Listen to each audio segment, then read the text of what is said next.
mensagem no livro Viajor, ditado pelo Espírito Emmanuel, psicografia de Francisco Cândido Xavier, nosso querido Chico Xavier, no capítulo 11, Diante do Amor. Um rápido olhar do homem, através do plano em que evolui, revelar-lhe-á o amor divino que lhe assegura a existência. A gota d'água, aparentemente esquecida nas entranhas do solo, alimenta o manancial. O manancial preserva a fonte alega o grande rio, o grande rio coopera no equilíbrio do mar, o mar produz a nuvem garante a chuva nutre o verme aduba a terra protege a semente mantém a floresta com a sua riqueza desdobra-se em utilidades para a vida. Para o homem, todas as forças da natureza trabalham espontaneamente, reconhecendo-o por senhor da inteligência que lhes cabe reverenciar e servir. O homem, no entanto, em laborioso processo de adaptação às leis divinas, ainda não soube aprender com as forças mais simples que o cercam a felicidade de se doar em serviço ao mundo, para retomar a si mesmo em nível mais alto, algemado do qual se encontra ainda as cristalizações do egoísmo, que dele fazem um rei mendigo, prisioneiro do cárcere das próprias limitações.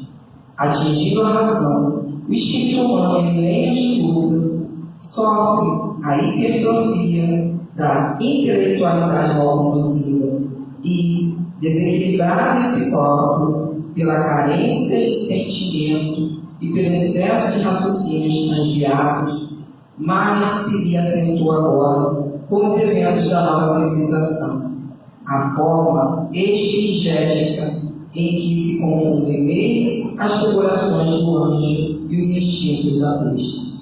Outros mundos nos acenam a mais amplos recursos evolutivos e a outras humanidades nos convidam à exaltação da consciência cósmica. A terra de hoje marcha para a terra de amanhã. E Emmanuel finaliza: ajustemos-nos à lei que nos recomenda o amor a Deus, através do nosso devotamento a todos os seres da criação, e aprendendo com a natureza, que nos sustenta e socorre, sob os ditames desse mesmo amor, em nome do próprio Deus, atingiremos um ponto de junção com os nossos irmãos mais evoluídos, que já se sublimaram na esfera da angelitude.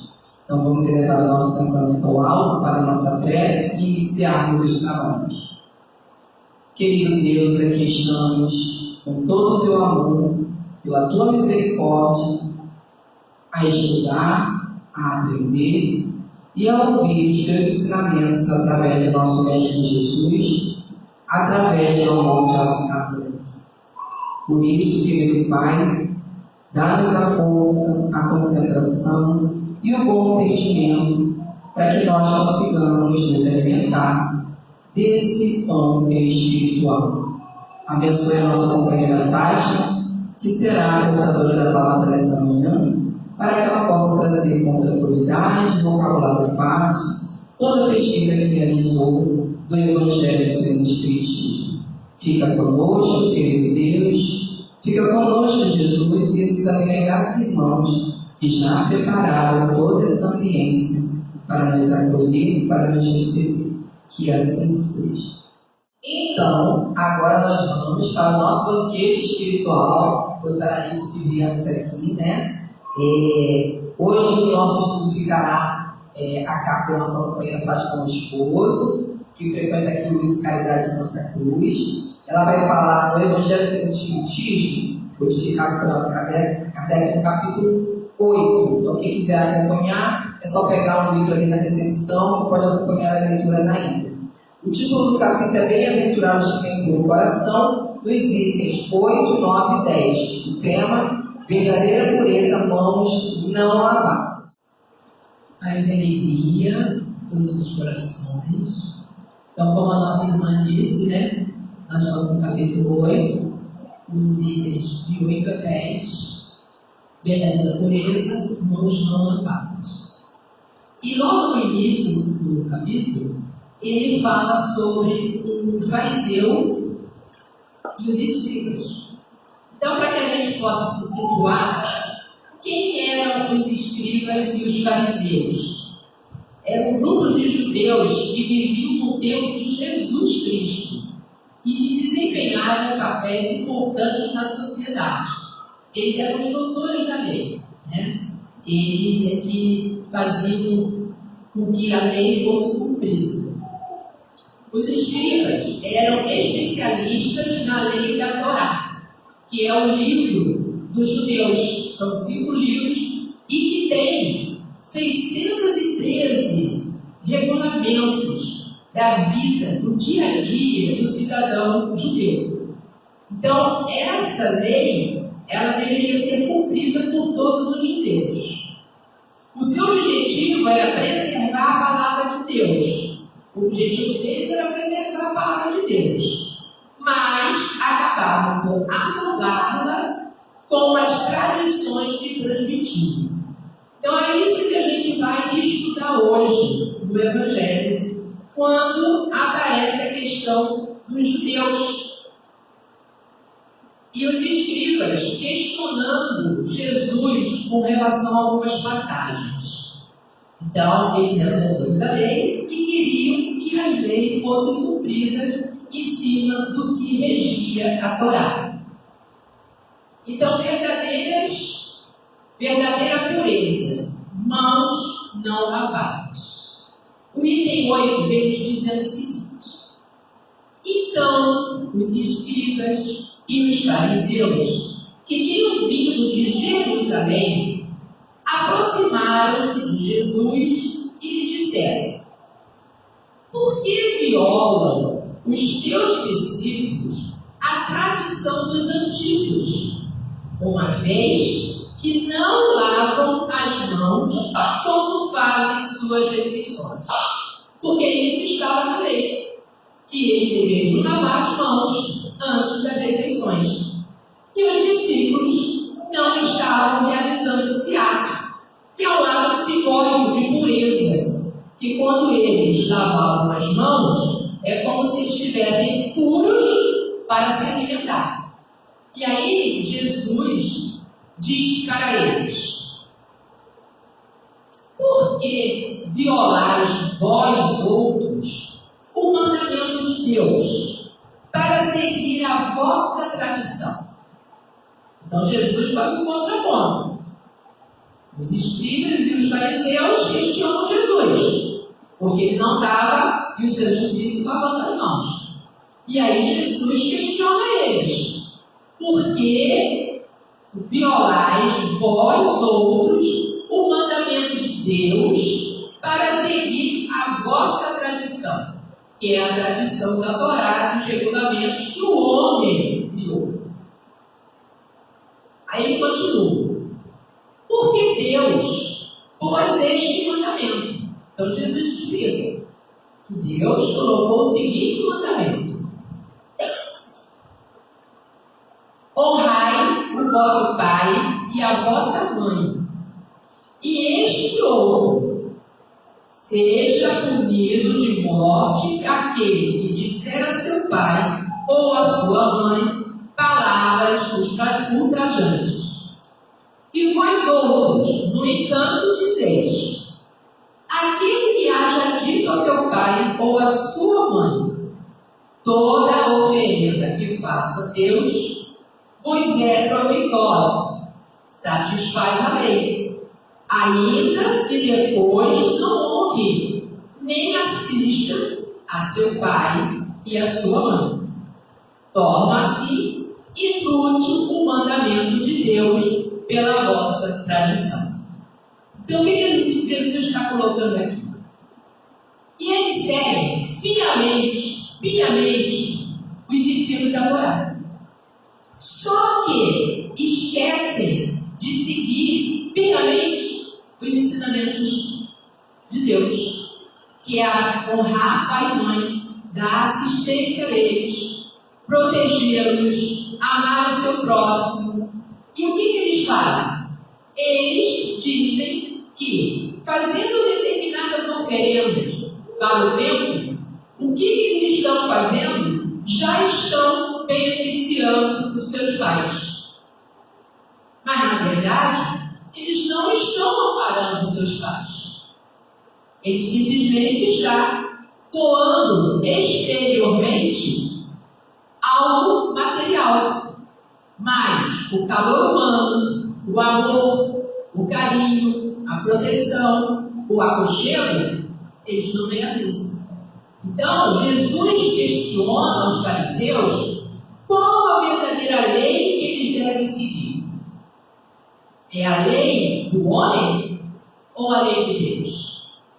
Será que nós temos que seguir que lei? A lei natural, que é a lei de Deus, é lei imutável. E ela só traz as informações para o nosso crescimento espiritual. A lei do homem, será que faz isso? A partir do momento em que eu simplesmente só lavo as mãos, só entrego as oferendas e nada faço de transformação interior, é isso que Jesus está colocando para que todos nós possamos refletir no nosso dia a dia. Como estamos utilizando as informações que tem no Evangelho? E aí ele continua: hipócritas, bem profetizou de vós Isaías, quando disse: este povo me honra de lábios, mas conserva longe de mim o coração. É em vão que me honram, ensinando máximas e ordenações humanas. Então, quando ele coloca aqui, honra de lábios, só fala. É a mesma coisa, não, já sei que temos que fazer o bem, temos que praticar a caridade. Sabemos de qual é salteado algumas passagens do Evangelho. Sabemos. E a ação? E o fazer? E o modificar-se? Eu sei que eu tenho que conhecer as minhas mazelas. Mas eu só saber que eu preciso conhecer as minhas mazelas é o suficiente? Ou eu preciso conhecer e transformar as minhas dificuldades de relacionamentos, a minha falta de perdão, o meu egoísmo em amor? Então, quando ele coloca: este povo me honra de lábios, sabe tudo, mas conserva longe de mim o coração. Porque o coração é o símbolo do amor, não é isso? Quando a gente fala do coração, a gente está falando do sentimento de carinho, de amor. Mas muitas vezes esquecemos que esse mesmo coração, muitas das vezes, estão outros sentimentos: o do rancor, o do orgulho, o da vaidade. E que aí, não conhecendo esses sentimentos que ainda temos dentro de nós, buscamos a fazer a nossa transformação moral, que é essa que é necessária para que todos nós possamos progredir. E aí continua: depois de ter chamado o povo, disse: escutai e compreendei bem isto. Não é o que entra na boca que macula o homem. O que sai da boca do homem é o que macula. Então, por quê? Quando ele questiona que ele não lavou as mãos, não era questão de higiene que ele estava colocando.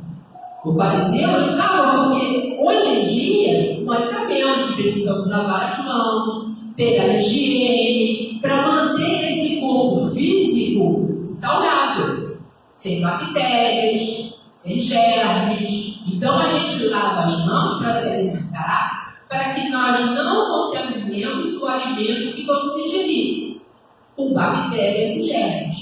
Mas naquela época não era esse sentido.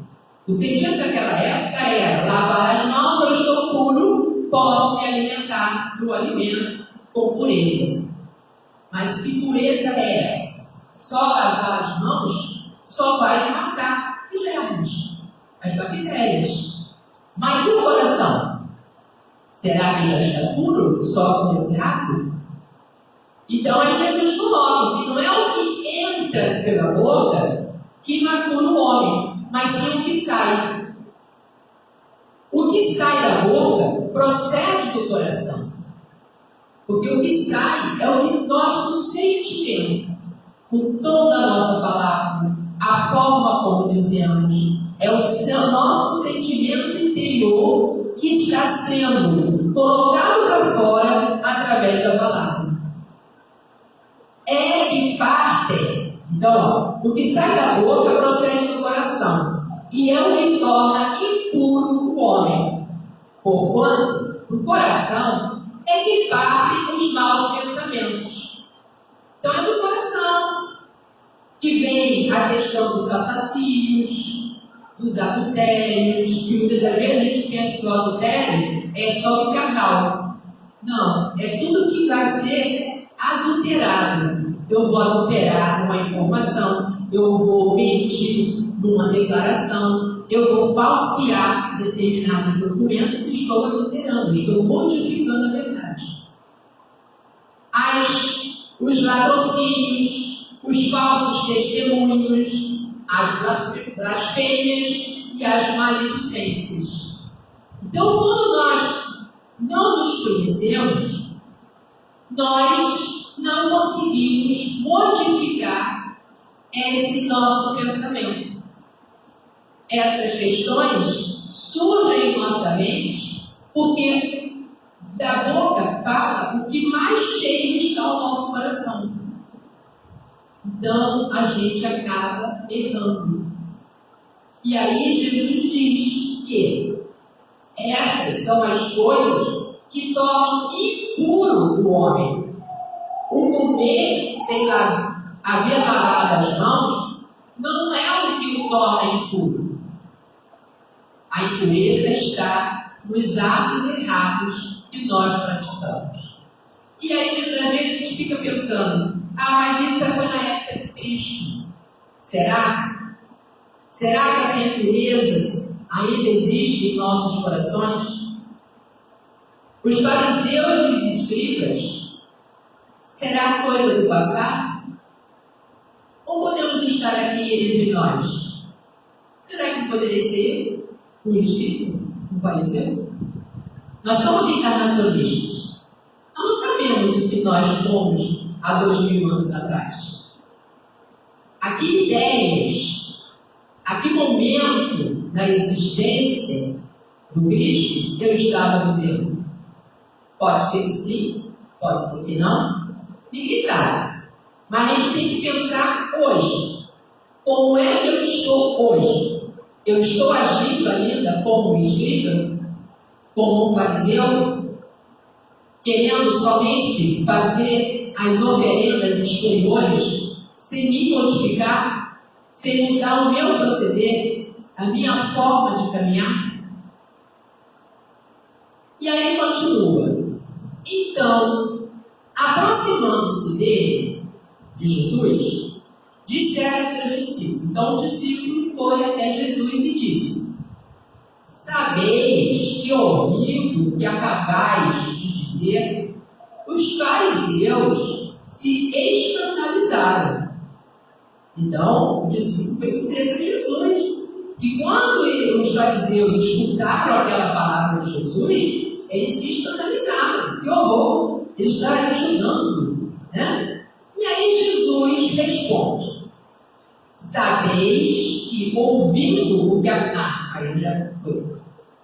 Então, repetindo: sabeis que ouvindo o que acabais de dizer, os fariseus se escandalizaram.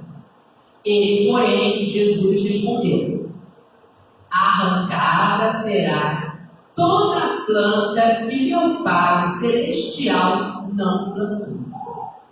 Aí a gente fica pensando, né? Planta celestial que meu Pai não plantou. O que Jesus quis dizer com essa frase? Que a arrancada será toda a planta do meu Pai, que meu Pai Celestial me plantou. Nós não vimos lá que existem várias leis do homem, várias coisas que são o homem que criou, mas que não está sendo fiel à lei natural de Deus. Então, tudo que não for de acordo com a lei natural, que é a lei de Deus, essas leis virão a ser arrancadas. As verdades serão prevalecidas. Então, tudo que não for o que o Pai, Deus, plantou, um dia será arrancado. A verdade virá. Essas leis falsas vão ser esclarecidas. Como estão sendo esclarecidas? Através da terceira revelação, através da doutrina espírita. A questão de lei de reencarnação, a questão do céu e do inferno, sabendo que não existe inferno de fogo ardente, mas sim a nossa consciência nos cobrando por atos errados que praticamos. Esse é o nosso inferno, é a nossa própria consciência. Mas que Deus não nos pune eternamente no inferno. Então, essas palavras que há uns anos atrás, há alguns séculos, nos amedrontaram, nos fizeram temer a Deus, hoje elas já foram arrancadas. Hoje já temos os ensinamentos de Jesus, trazendo para nós a informação que Deus é amor e bondade, que Ele está sempre nos auxiliando no nosso progresso espiritual.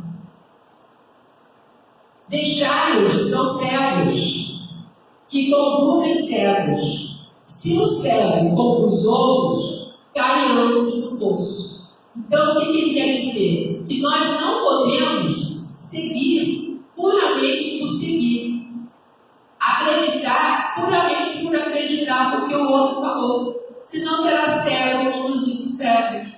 Nós temos um cérebro pensante que temos que analisar, que temos que pesquisar e descobrir a verdade através da lei de Deus. Enquanto ele falava, o fariseu lhe pediu que fosse jantar em sua companhia. Jesus foi e sentou-se à mesa.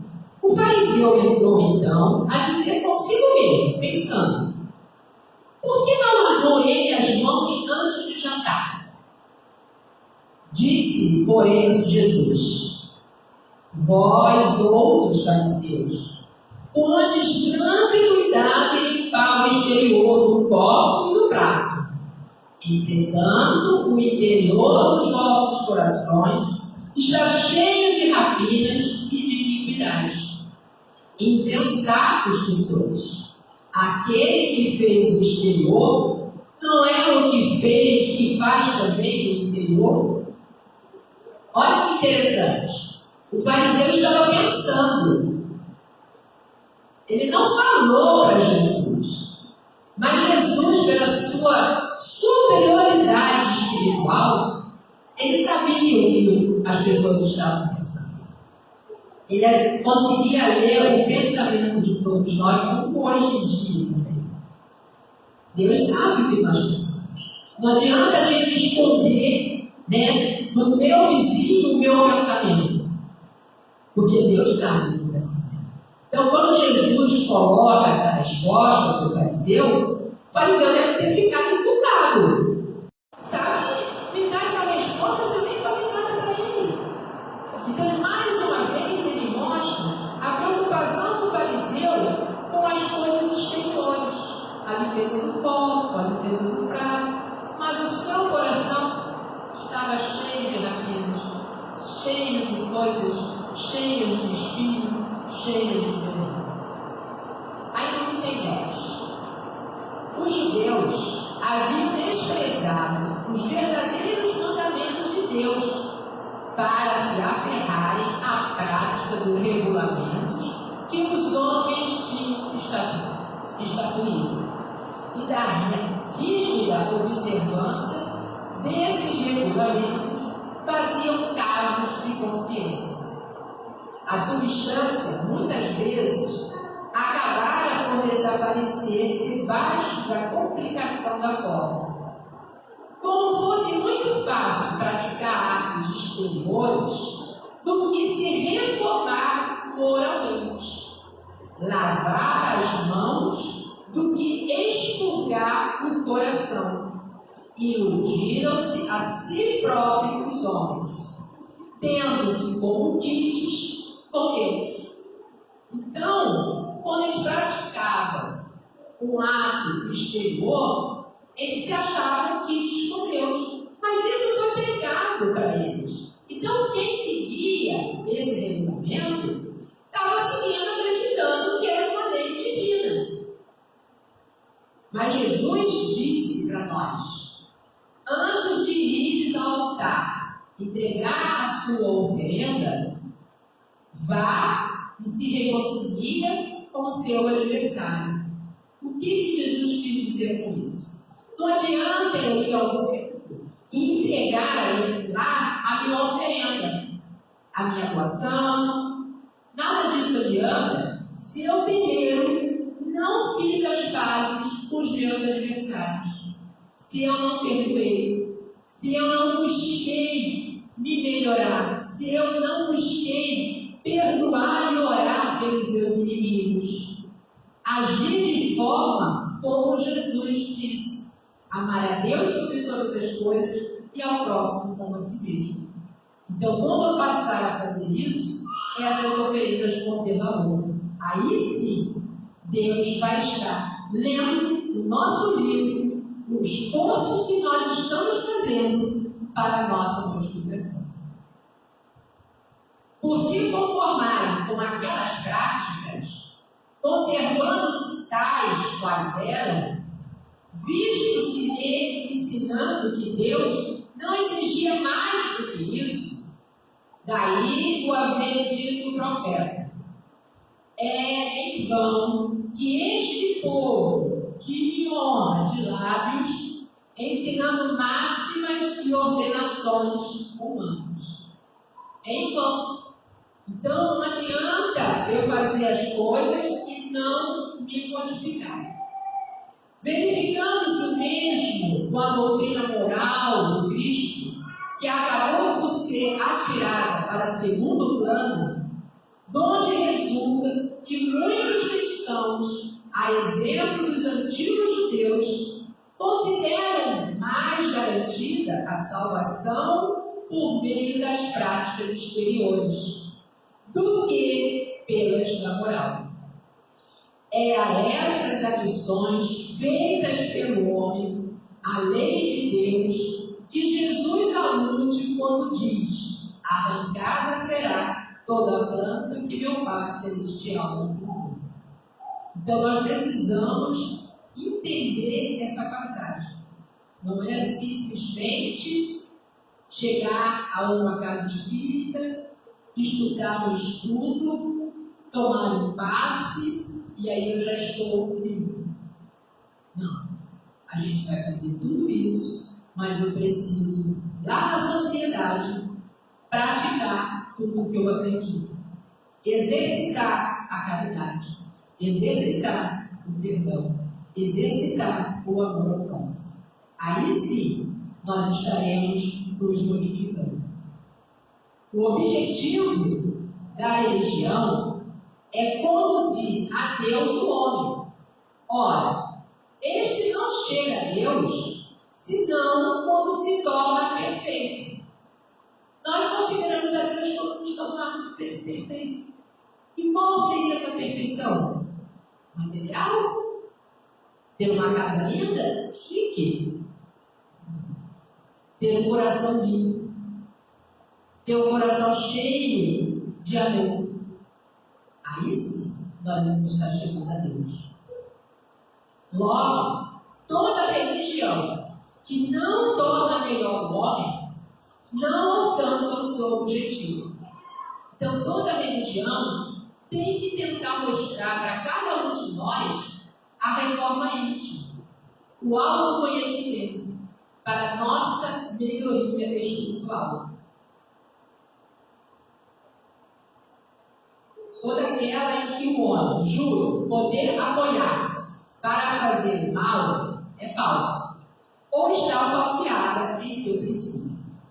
Tal o resultado que dão as em que a forma sobreeleva ao fundo.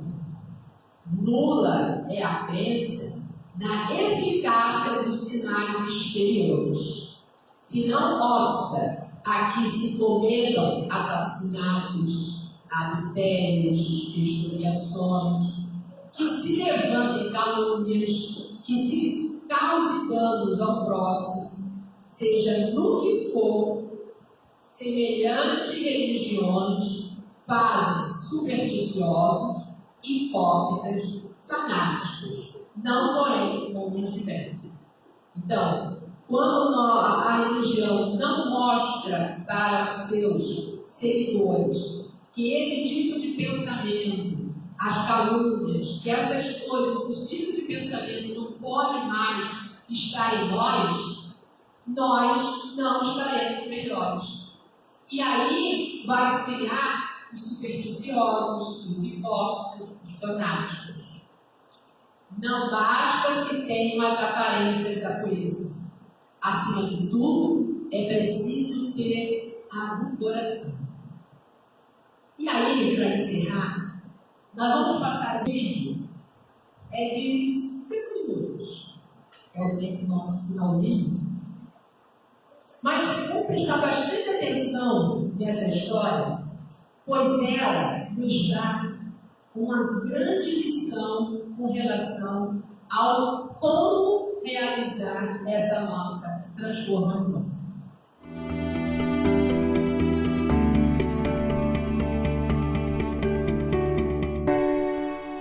Contarei uma breve história para nós. Havia um jovem vendedor de metais muito famoso na região dos camponeses. Ele transformava qualquer metal de um estado para outro. Havia também, nessa mesma região, um alquimista. Mas ele não transformava, ele transmutava os metais. Levava mais tempo, dava muito mais trabalho e era um processo muito minucioso. Ambos, certa vez, ficaram sabendo da visita de um rei ao povoado e, para lhe agradar, prepararam a ele um presente.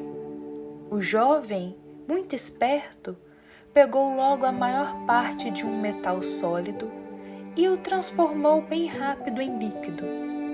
O brilho era tão radiante que o colocou em um pote de vidro para que todos pudessem ver seu presente. Já o alquimista sabia que o tempo era contado até que o rei chegasse. Então, para que conseguisse transmutar verdadeiramente, conseguiria apenas um pequeno pedacinho de metal. E assim o fez. Transmutou o pequeno metal em uma pedrinha de ouro. Ouviram-se os cavalos galopando. A chegada do rei era uma festa para todos. O jovem e o alquimista logo correram para ir de encontro ao rei, para entregar o presente. O rei, ao recebê-los, olhou por um tempo para ambos e, em silêncio, não disse nada. O jovem, afobado e orgulhoso, logo lhe disse: Senhor, veja como meu presente é grande e formidável, comparado a essa pequenina pedra de ouro do alquimista. E o rei, olhando para os presentes em suas mãos, lhe disseram: Jovem, o que verdadeiramente importa é a essência. Teu presente continua tendo a mesma essência de um metal, apenas transformado de um estado para outro. Já esta pedra de ouro por mais que seja pequenina, é muito mais valiosa, pois o alquimista transmutou um denso metal em uma pedra preciosa. Queridos amigos, será que estamos agindo como o jovem em nossa vida? Pegando as emoções densas e transformando elas apenas de um estado para outro estado?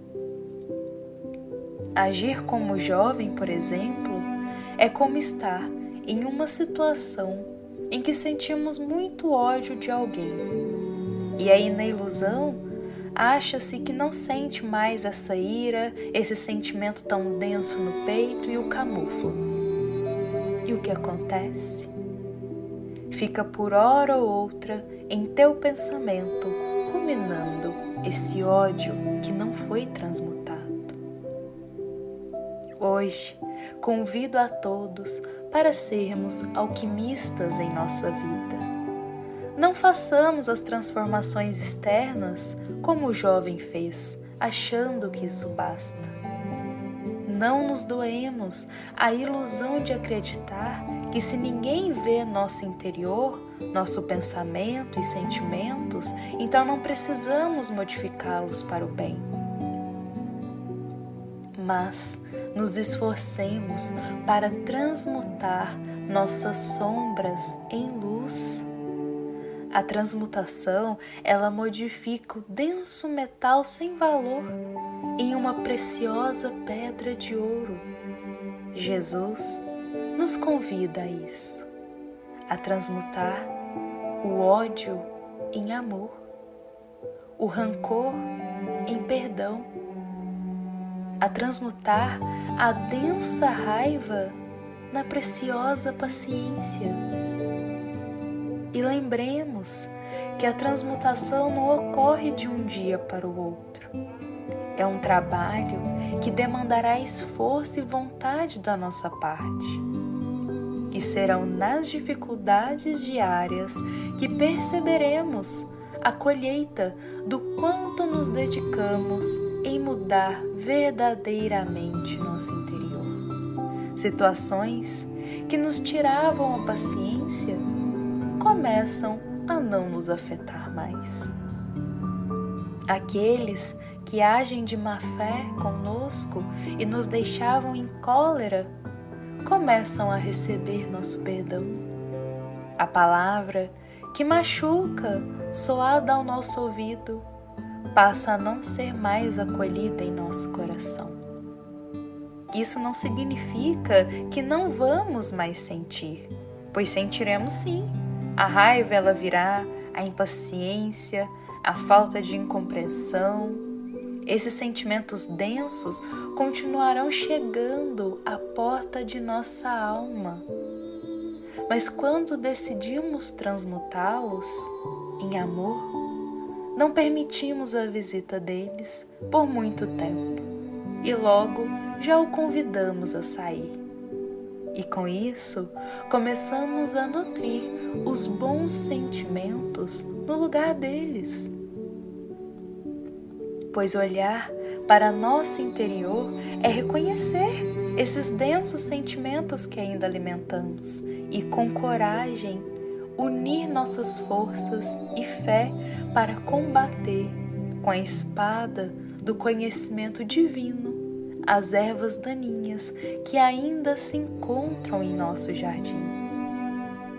Hoje, iniciamos em nossa vida o cultivo das boas sementes que desejamos colher na vida eterna de nosso espírito, para que a verdadeira pureza nasça primeiro em nosso coração. Que assim seja. Um excelente dia a todos, um dia de muita paz, de harmonia e de equilíbrio para todos nós. Possamos então, Mestre querido, agradecer por todos esses conhecimentos, por tanto amor, por tanta dedicação a nós. Agradecer por termos chegado aqui por livre e espontânea vontade de Jesus, agradecer por termos vencido todos os desafios que temos lá fora, por termos vencido a preguiça, por termos vencido todos os problemas que nos afligem, vencido todas as nossas aflições. Mas, querido Jesus, rogamos a Ti, derrame sobre nós as Tuas bênçãos, gotículas de luz, de paz e de amor, para que consigamos absorver em nosso corpo físico, mas também em nosso perispírito, essas gotas de amor e luz, esse bálsamo que esses espíritos abnegados trouxeram para nós durante o estudo e durante esse momento de vibração, de harmonização, de mentalização em Ti, Jesus. Obrigada por tudo. Despede-nos em paz com o Teu amor, com a Tua luz, e que possamos levar para os nossos lares todo esse amor. Graças a Ti, Jesus, graças a Deus, que assim seja. Queridos irmãos, vão em paz, que a gente possa se reencontrar ou amanhã à noite ou na próxima quinta-feira. Que assim seja.